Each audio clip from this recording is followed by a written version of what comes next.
혹시 제가 저번에 했던 설교 기억하시나요? 제가 저번에도 똑같이 시작했는데 그때 우리 집사님께서 대답을 해주셨는데 누가 대답해 주실 수 있나요? 잠깐 이가이브요.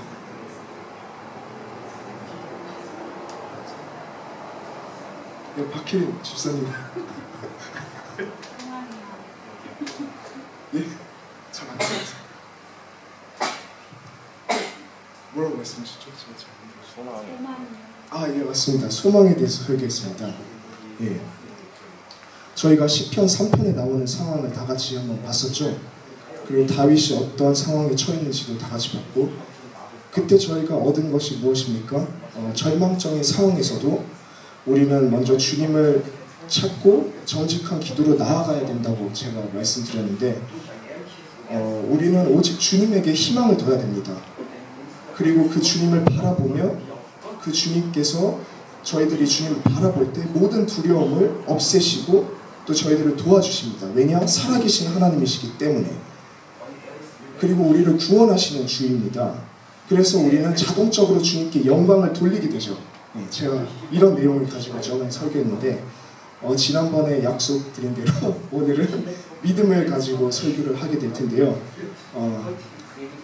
우선 시작하기 전에 신약은 다들 아시다시피 헬라어로 먼저 적혀져 있습니다. 그러니까 헬라어로 작성되어 있습니다. 다들 아시다시피.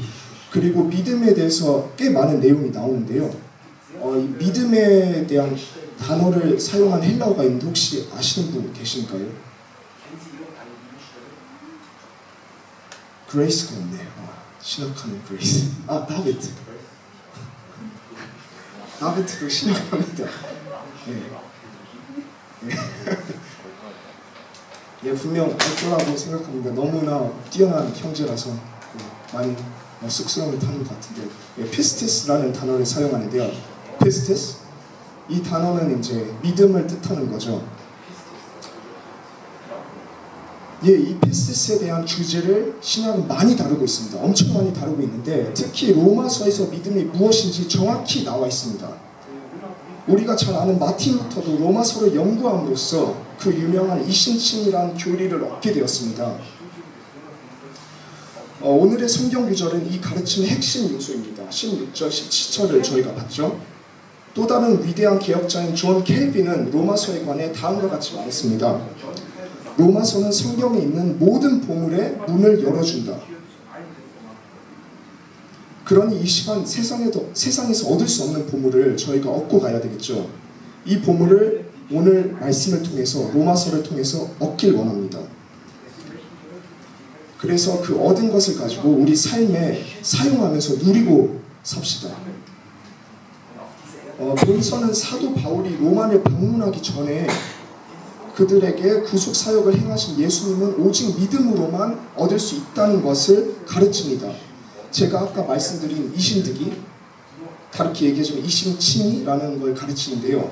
이게 영어로 하자면 justification by faith, 독일어로 하자면 rechtfertigung aus Glauben, 이런 뜻이에요.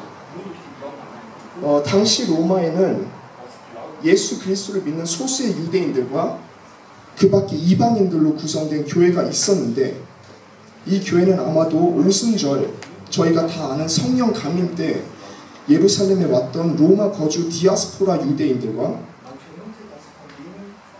또 이들과 다른 하나님을 믿는 자들이 세운 교회로 여겨집니다. 많은 신학자들이 이렇게 설명을 하고 있어요. 그래서 이 신학자들에 따르면은 직접적인 가르침을 받은 사람이 없었어요, 그때. 그렇기 때문에 유대인 성도 중에는 잘못된 율법주의적인 신앙관을 가진 자들도 있었습니다. 그리고 이런 이유 때문에 바울은 본 서신을 언제 이루어질지 모르는 그의 방문에 앞서 로마 교회에 먼저 보내게 됩니다.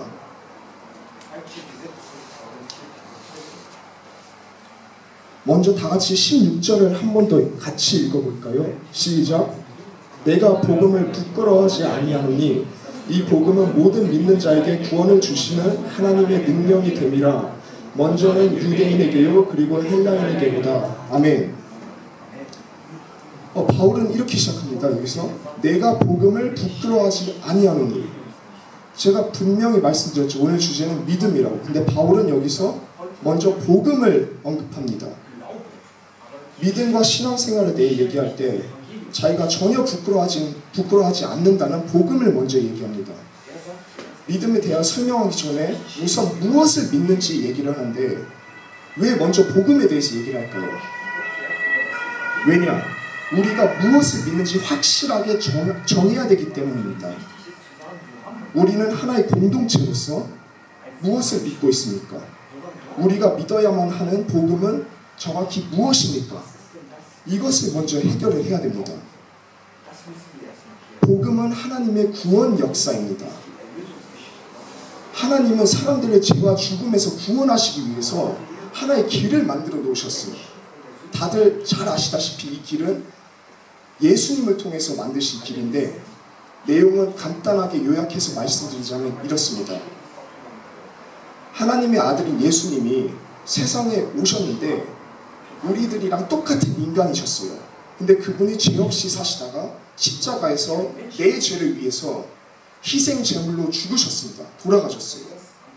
그때 당시에 십자가에서 죽는다는 건 정말 큰 죄인들만 십자가에서 죽는 그런 죽음이었는데 그러나 장사한 지 4일 만에 예수님은 죽은 자 가운데서 다시 살아나셨습니다.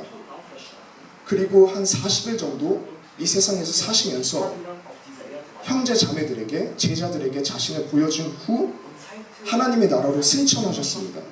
이제 그는 하나님의 우편에 앉아 계시다가 종말 때 재판관으로 다시 오실 겁니다. 저희가 신앙 고백을 다 했듯이 바로 그 내용이에요. 우리가 믿는 삼위일체 하나님의 내용입니다. 특히 예수님에 관한 내용이죠. 그리고 예수님께서 직접 요한복음 14장 6절에 이렇게 말씀하셨습니다. 나와 있는지 모르겠는데 예수께서 이르시되 내가 곧 길이요 진리요 생명이니 나로 말미암지 않고는 아버지께로 올 자가 없느니라. 아멘. 오직 예수님만이 길이라는 걸 예수님께서 직접 말씀하셨어요. 직접 드러내셨어요. 그리고 우리는 이 좋은 소식을 믿어야 합니다. 바울이 이것을 우리에게 권유하고 있고 예수님께서도 권유하고 계셔요. 그리고 바울은 더 나아가서 뭐라고 말을 하냐면 이 복음을 부끄럽게 여기지 않는다고 말을 하는데 이것은 예수님께서 마가복음 8장 38절과 또 누가복음 9장 26절에 말씀한 것과 일치합니다. 예수님께서 여기서 뭐라고 말씀하셨냐면 예수님의 말을 우리가 그리스도인으로 부끄러워하면 재림 때에 예수님도 우리를 부끄러워하신다는 겁니다. 그런 말씀을 하셨어요. 그거에 근거해서 바울이 지금 16절에 이런 말씀을 하고 있는 겁니다. 바울은 그 당시에 법체계와 지중해를 호령하는 정치적 권력을 자랑하는 로마에 있는 사람들을 상대했고 또 바울은 자신이 전하는 복음이 변방의 식민지에 불과한 유대 지역에서 시작된 비천한 듯한 출발을 조금도 부끄러워하지 않았습니다. 오히려 자랑스러워했죠. 이것이 오늘날 우리의 모습이 되어야 된다고 저는 확실히 믿습니다. 그리고 계속해서 바울은 16절에 이렇게 말하고 있습니다. 이 복음은 모든 믿는 자에게 구원을 주시는 하나님의 능력이 됨이라. 여기서 제일 먼저 분석해야 될 부분이 마지막 부분인데요. 하나님의 능력. 이것이 무엇을 의미합니까? 하나님의 능력. 혹시 생각해 보신 적 있으신가요? 이것은 하나님께서 제가 아까 말씀드린 그 놀라운 역사를 예수님을 통해서 행하신 것을 직접 쓰셨다는 겁니다. 그리고 아들 예수 그리스도를 통해서 성취하셨다는 겁니다. 이미 다 성취하셨어요.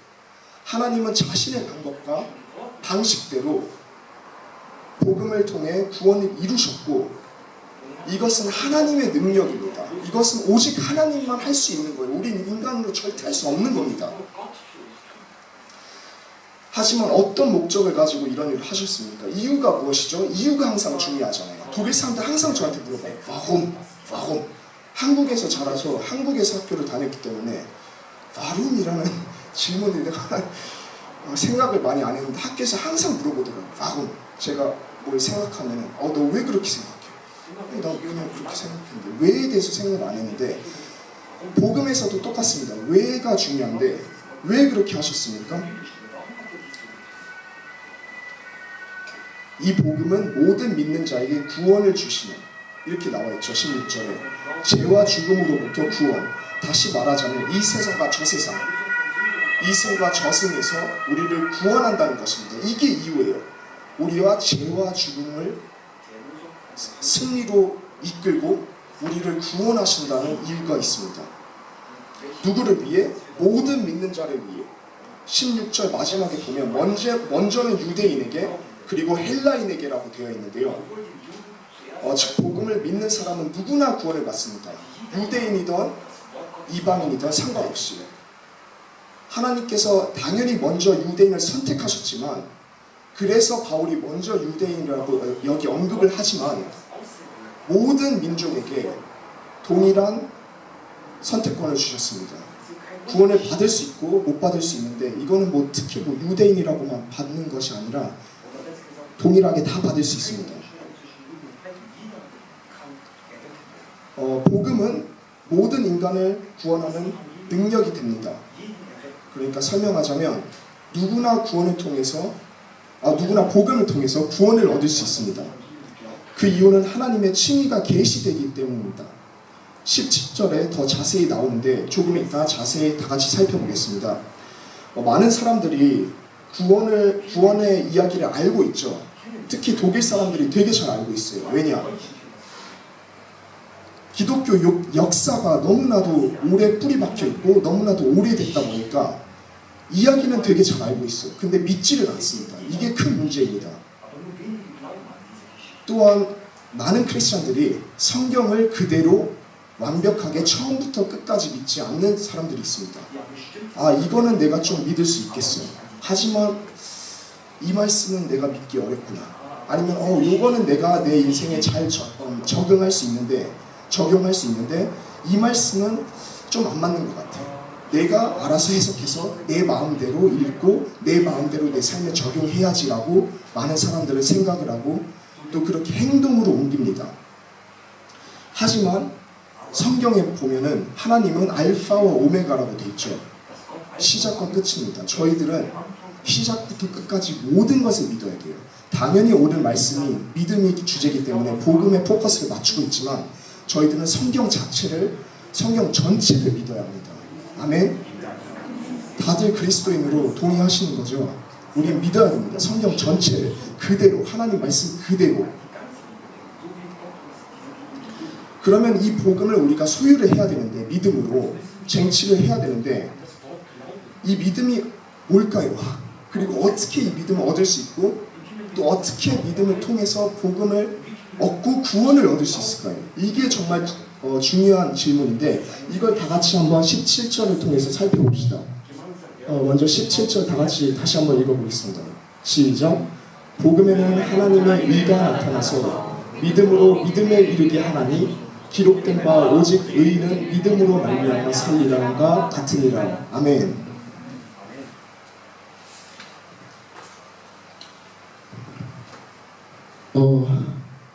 저도 처음에 이 구절을 읽었을 때 잘 이해가 안 됐습니다. 너무 어려워요. 특히 한국어 정말 어려워요. 독일어는 그래도 좀 이해가 되는데 한국어는 막 한자도 많이 들어있고 그래서 브로트를 막 떡이라고 번역해놓고 이래서 정말 어렵습니다. 아니 떡이 뭐지? 이러면서 잘 라이스 케이크 하여튼 너무 어려운데 이해하기 쉽지 않습니다. 그래서 참고로 하이델베르크 요리 문답을 한번 같이 살펴봅시다. 이 교리 문답은 칼뱅주의 교리를 가르치기 위해 작성된 기독교의 신앙 고백입니다. 웨스트민스터 신앙 고백과 더불어 개신교에서 영향력 있는 신앙 고백서 중 하나입니다. 주로 장로교에 속하면 다들 알고 있는 내용인데 이 교리 문답에 나오는 21번째, 21번째 질문을 보면 믿음을 간략하게 소개하고 있는데 이게 나왔나요? 잘 모르겠어요. 안 나왔군요. 그럼 제가 한번 읽어드리겠습니다. 잘 들어보시기 바랍니다. 하이델베르크 요리문답 21번째 질문.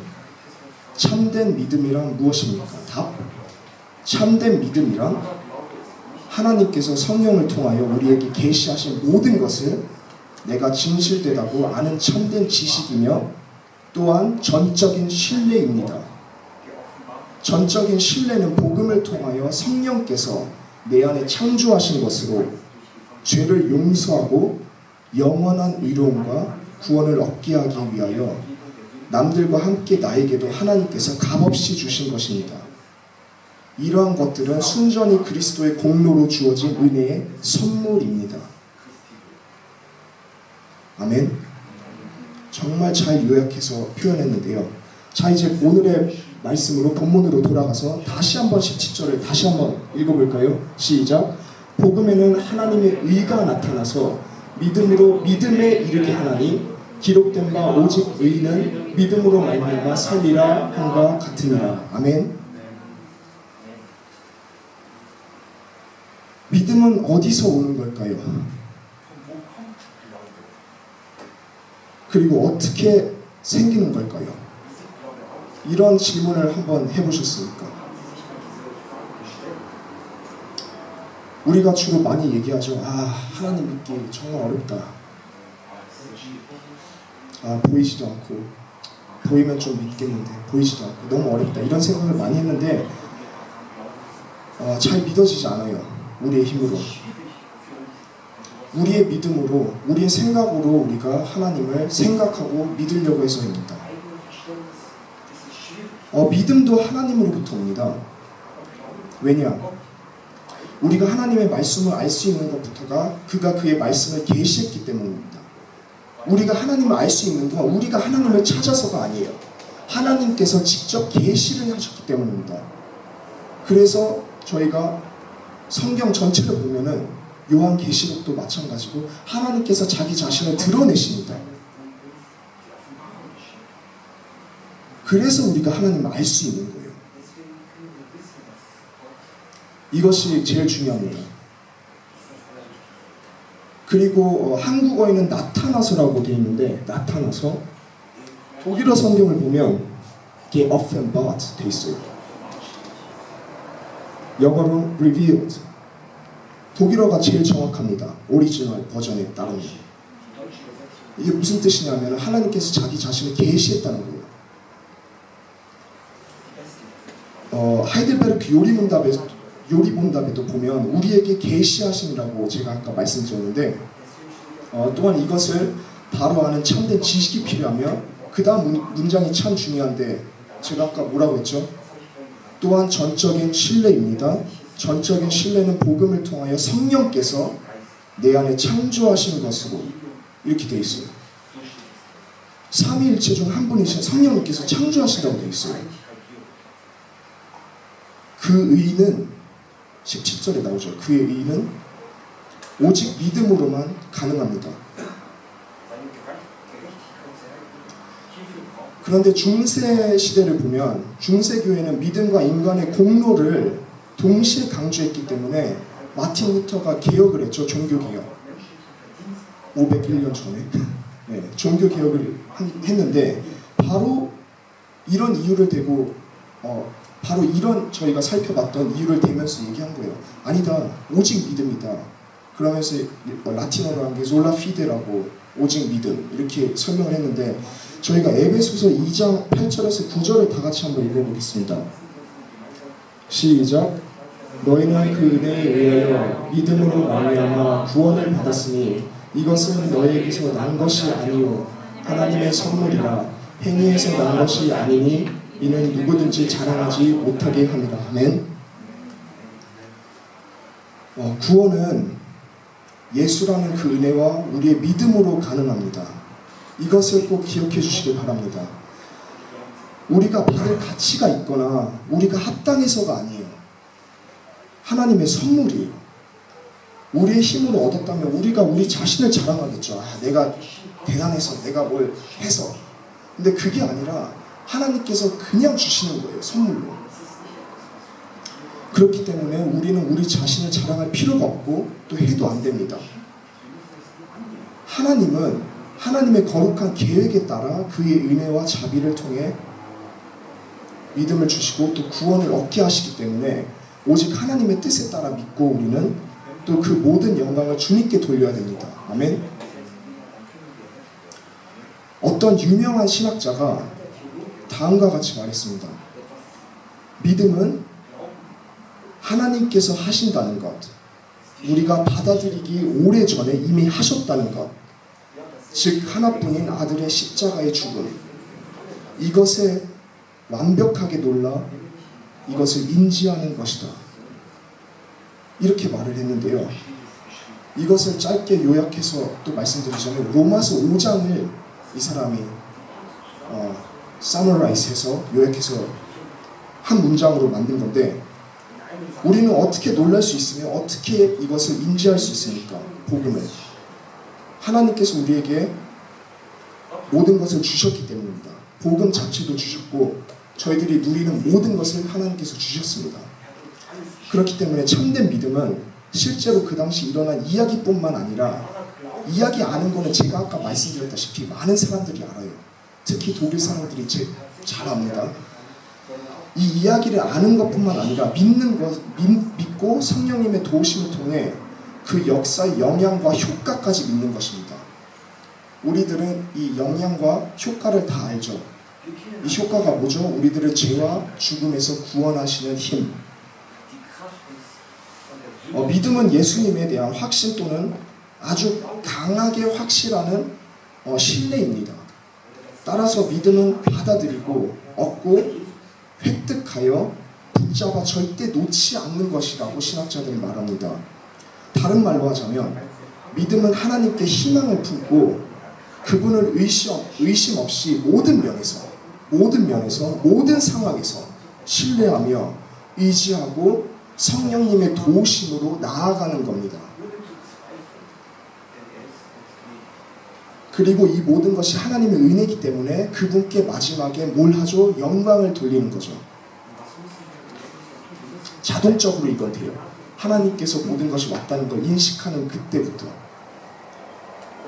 이제 제가 지금까지 했던 모든 말씀을 담은 동영상이 있는데 준비가 안 돼 있습니다. 제가 부탁했는데 빠졌어요.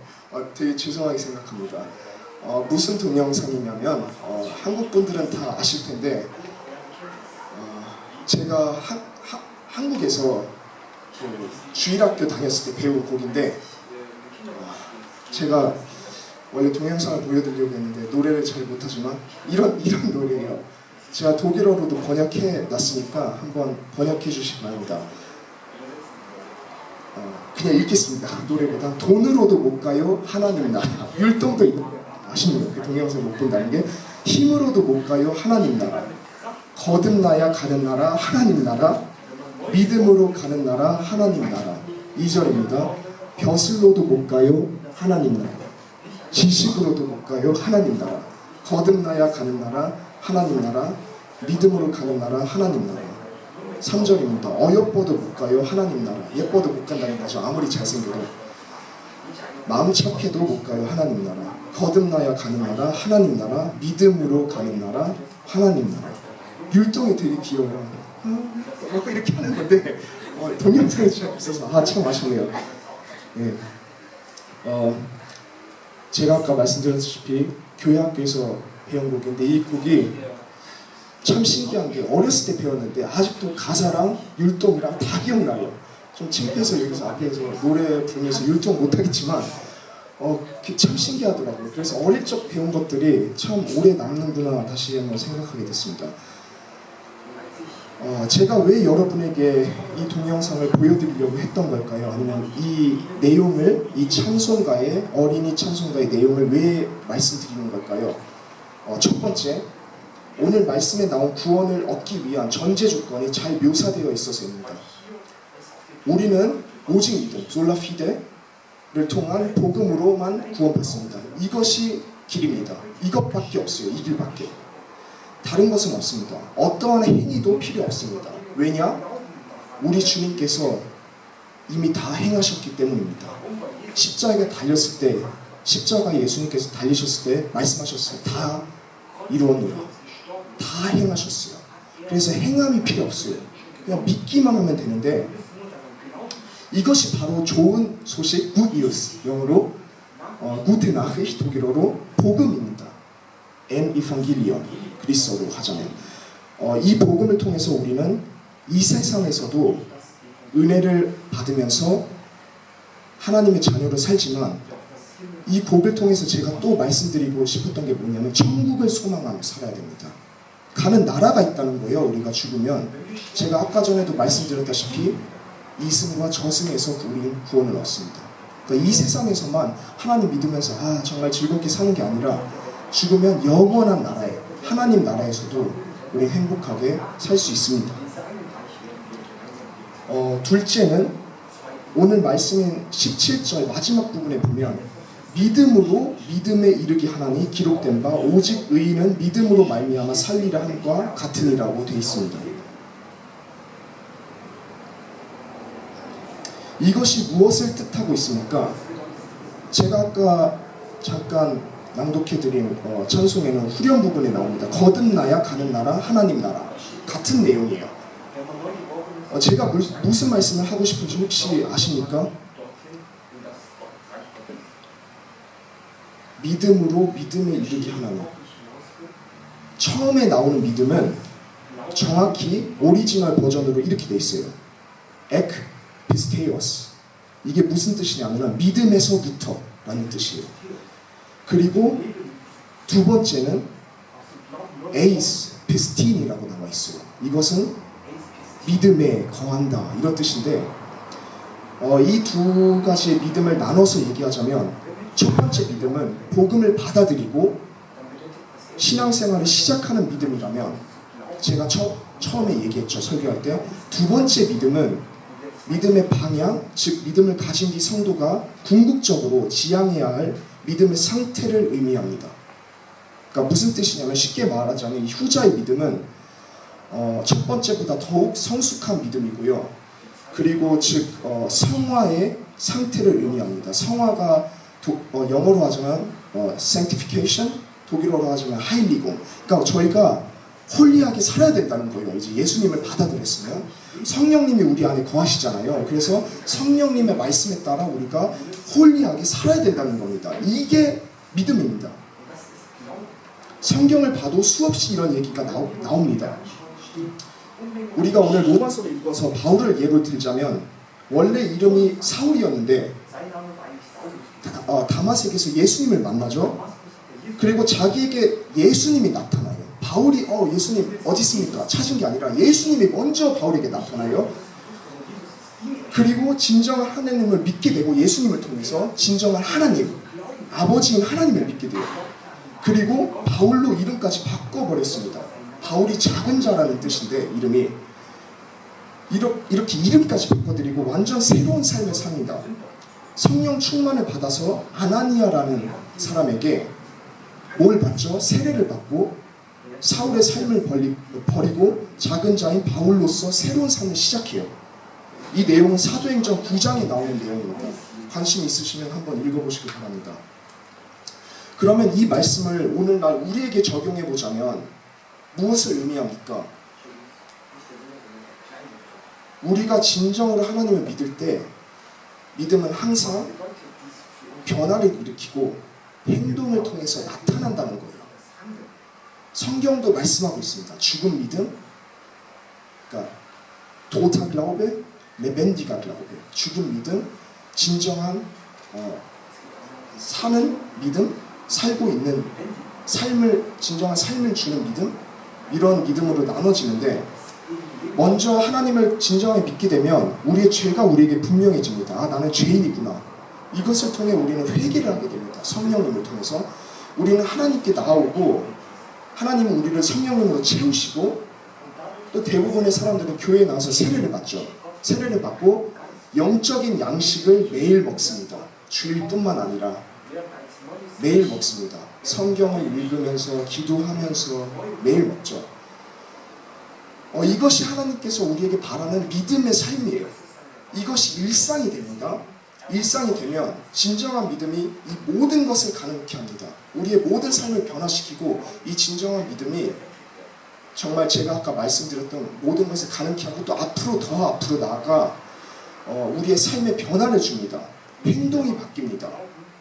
날 미워하는 사람도 사랑하게 됩니다. 이렇게까지 변해요. 우리가 대단해서가 아니라 우리 안에 계신 성령님께서 우리를 바꾸시기 때문입니다. 행동이 없는 믿음은 아무 효과가 없습니다. 진정으로 믿음이 행동과 삶이 바꿔지는 것입니다. 그러니까 많은 종교들이 너는 이것 저것을 해야지 구원받는다고 말하는데 기독교는 정반대예요. 오직 하나님의 은혜로 너는 구원을 받았다. 구원을 받았기 때문에 성령님께서 너 안에 역사하시기 때문에 행동으로 옮겨지는 거예요. 이렇게 말을 하고 있습니다. 마태복음 7장 21절에 보면 믿음을 가진 사람은 이런 것까지 가능해요. 먼저 나더러 주여 주여 하는 자마다 천국에 다 들어갈 것이 아니요 다만 하늘에 계신 내 아버지의 뜻대로 행하는 자라야 들어가리라. 그러니까 진정한 믿음이 있고 가짜 믿음이 있다고 말씀드렸는데 이것은 그것을 강조하는 것입니다. 우리는 진정한 믿음을 가져야 되겠죠. 그리고 반대로 진정한 믿음을 가졌을 때 어떤 일이 일어나는지 한번 살펴볼까요? 마가복음 11장 21절 말씀인데요. 이제 맞는 말씀이 나왔네요. 내가 진실로 너에게 이르노니 누구든지 이 산더러 들리어 바다에 던져지라 하면은 그 말하는 것이 이루어질 줄 믿고 마음에 의심하지 아니하면 그대로 되리라. 아멘. 믿음을 통해서 산도 옮길 수 있다는 거예요. 정말 대단하지 않습니까? 믿음은 우리가 그냥 한번 입으로 내뱉는 뽐내는 그런 것이 아닙니다. 믿음은 산도 움직일 수 있는 우리의 무기입니다. 하지만 먼저 나 자신을 움직여야 합니다. 어떻게? 성령님을 통해서 나 자신이 매번 새로워져야 됩니다. 이제 우리는 우리 자신에게 솔직히 물어야 됩니다. 이런 믿음을 내가 가지고 있나? 복음을 진정으로 믿나? 하나님의 말씀인 성경 전체를 믿나? 성령님의 인도하심에 따라 하나님의 말씀대로 내가 살고 있나를 물어야 됩니다. 또 특히 예수님의 재림을 기다리십니까? 성경 전체를 믿는다면 우리는 예수님의 재림을 기다려야 됩니다. 이건 당연한 거예요. 하나님과 부모 자식 관계로 저희가 살고 있는데 아버지를 믿고 의지하며 사는 건 당연한 거예요. 그리고 우리 아버지께서 마지막 때에 오신다고 약속을 했는데 그 약속을 믿고 기억하면서 잊지 않고 산다는 건 당연한 겁니다. 이렇게 살아야 될 줄 믿습니다. 다들 이렇게 사시길 바랍니다. 이렇게 하지 못하십니까? 그러면 아무 걱정 마십시오. 그리고 두려워하지도 마십시오. 우리 주님은 사랑의 주님이십니다. 그리고 제가 저번 설교에 말씀드렸다시피 하나님께서 제일 많이 하신 명령 무엇입니까? 성경에 나오는 명령? 두려워 말라. 두려워 말라. 절대 두려워하지 않으시길 바랍니다. 그분의 자비는 끝이 없으시며 용서의 하나님이십니다. 그렇다고 우리가 같은 죄를 계속 반복되면서 지으면 안 되겠죠. 지금이라도 우리는 기도와 간구로 주님께 믿음을 구하며 주님께서 주시는 믿음을 가지고 주님께 나아가며 구원을 얻어야 됩니다. 주님께 나아가면 주님은 우리를 절대로 외면하지 않으십니다. 절대로. 우리가 어떤 죄인이든. 아멘. 제자들과 함께 하시며 그들의 믿음이 날로 자랐듯이 우리의 믿음도 말씀과 기도를 통해 날로 자랄 것입니다. 로마서 8장 28절을 보면 우리가 알거니와 하나님을 사랑하는 자 곧 그의 뜻대로 부르심을 입은 자들에게는 모든 것이 합력하여 선을 이루리라는 말씀이 나오는데요. 우리 주님께서 약속하셨어요. 이미 벌써 약속하셨습니다. 분명히 최상의 것을 우리 삶에 맞게 주실 겁니다. 이거를 저희 믿어야 됩니다. 성령님의 도우심으로 믿고 나아갑시다. 그러면 오늘 배운 내용을 다시 한번 짧게 정리를 해봅시다. 첫째, 복음의 근본적 동의는 하나님의 능력입니다. 둘째, 복음은 믿음을 필요로 하고 요구합니다. 아멘. 셋째, 복음을 믿는 것은 변화, 특히 성화를 일으키고 진정한 믿음은 그 결과는 구원입니다. 아멘. 넷째, 복음은 모든 믿는 자에게 열려 있습니다. 누구나 복음을 얻을 수 있습니다. 누구나 복음을 통해 구원을 얻을 수 있습니다. 죄송합니다. 제가 마지막으로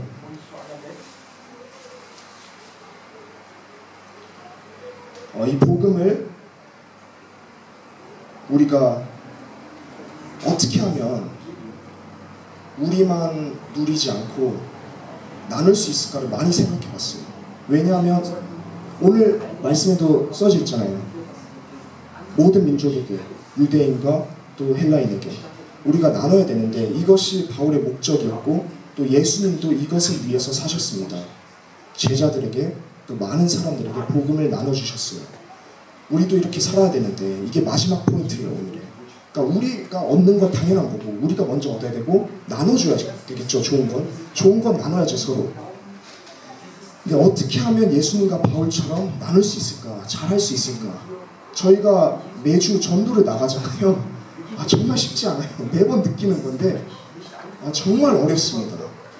그래서 한번 예수님의 삶과 바울의 삶을 자세히 살펴봤어요. 어떻게 복음을 전하셨을까? 살펴봤는데 답은 너무나도 쉬웠습니다.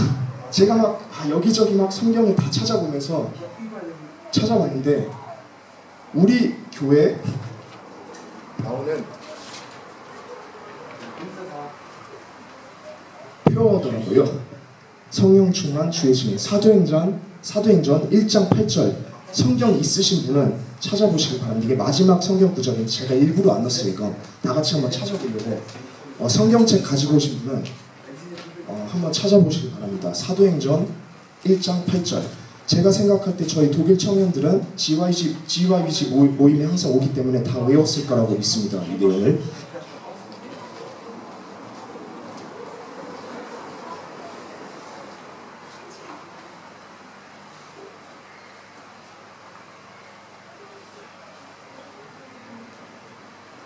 찾으셨나요? 그럼 다 같이 한번 한국어, 독일어, 영어, 일본어 네, 상관없습니다. 다 같이 한번 읽어보겠습니다. 시작. 오직 성령이 너희에게 임하시며 너희가 권능을 받고 예루살렘과 온 유대와 사마리아와 땅끝까지 이르러 내 주인이 되리라 하시니라. 아멘. 하나님이 하시는 거예요. 우리가 항상 우리 힘으로 하려고 하니까 안 되는 거예요. 이게 제가 이번 설교를 준비하면서 깨달은 제일 큰 깨달음입니다. 여러분과 꼭 나누고 싶었는데 하나님을 완벽하게 온전히 의지하시길 바랍니다. 하나님은 진짜로 살아계시고 전 정말 많이 체험했습니다. 많이 체험했고 정말로 살아계시고요. 정말 전지전능하시고 저희들을 도와주십니다. 제가 노광석 목사님처럼 소리는 안 지르지만 확신을 지금 말씀드리고 있습니다. 정말로 살아계십니다. 아멘. 네. 정말 살아계시니까 하나님을 믿고 의지하면서 저희들이 한번 나아가길 원합니다. 그리고 이 좋은 복음, 우리를 죄와 죽음에서 구원할 수 있는 이 능력, 이것을 붙잡으면서 많은 사람들에게 나눠주면서 좀 나아갔으면 좋겠고요. 마지막으로 말씀드리고 싶은 건 정말 유명한 신학자가 이렇게 얘기했습니다. 복음의 7대 유익, 이렇게 얘기를 했는데 이걸 좀 다 같이 나눴으면 좋겠어요. 복음을 통해서 이 7가지가 뭐냐면 복음을 통해서 우리가 얻는 유익, 화평, 믿음, 생명, 구원, 사랑, 소망, 썩지 아니할 것. 복음을 전하면서 이런 유익을 다 같이 누립시다. 아멘.